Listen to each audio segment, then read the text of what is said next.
السلام علیکم ورحمۃ اللہ وبرکاتہ حامدا و مصلیا اما بعد۔ عام طور پر ایک بات نہ سمجھنے کی وجہ سے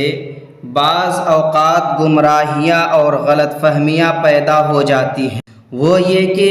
ایک طرف تو یہ کہا جاتا ہے کہ مومن کا ہر کام عبادت ہے، یعنی اگر مومن کی نیت صحیح ہے اور اس کا طریقہ صحیح ہے اور وہ سنت کے مطابق زندگی گزار رہا ہے تو پھر اس کا کھانا بھی عبادت ہے، اس کا سونا بھی عبادت ہے، اس کا ملنا جلنا بھی عبادت ہے، اس کا کاروبار کرنا بھی عبادت ہے، اس کا بیوی بچوں کے ساتھ ہنسنا بولنا بھی عبادت ہے۔ اب یہ سوال پیدا ہوتا ہے کہ جس طرح ایک مومن کے یہ سب کام عبادت ہے، اسی طرح نماز بھی عبادت ہے، تو پھر ان دونوں عبادتوں میں کیا فرق ہے؟ ان دونوں کو اچھی طرح سمجھ لینا چاہیے، کیونکہ اس فرق کو نہ سمجھنے کی وجہ سے بعض لوگ گمراہی میں مبتلا ہو جاتے ہیں۔ ان دونوں عبادتوں میں فرق یہ ہے، ایک قسم کے اعمال وہ ہیں جو براہ راست عبادت ہیں اور اللہ تعالیٰ کی بندگی کے علاوہ جن کا کوئی دوسرا مقصد نہیں ہے، اور وہ اعمال صرف اللہ کی بندگی کے لیے ہی وضع کیے گئے ہیں، جیسے نماز ہے۔ نماز کا مقصد صرف اللہ کی بندگی ہے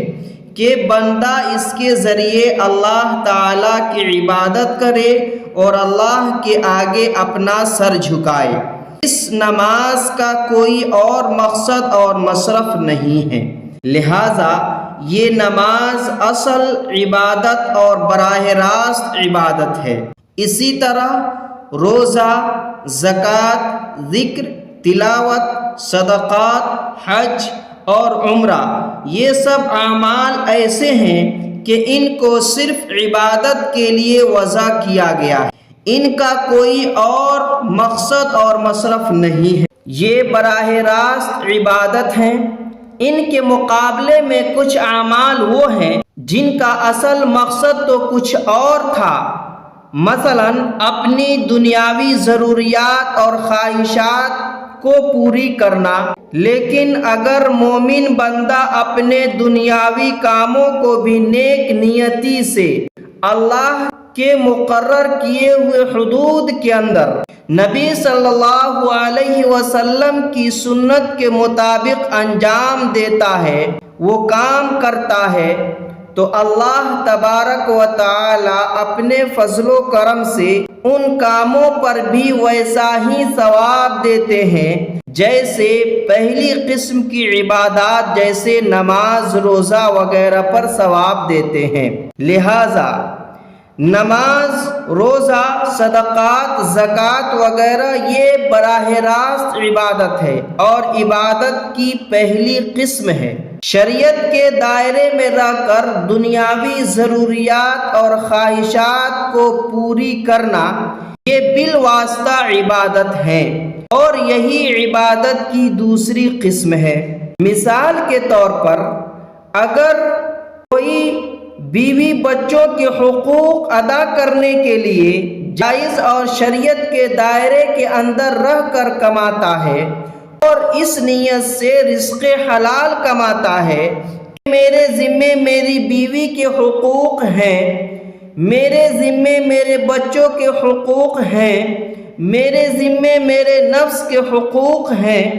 اور ان حقوق کو ادا کرنے کے لیے کماتا ہے، تو یہ کمائی بھی اللہ تبارک و تعالی عبادت بنا دیتے ہیں اور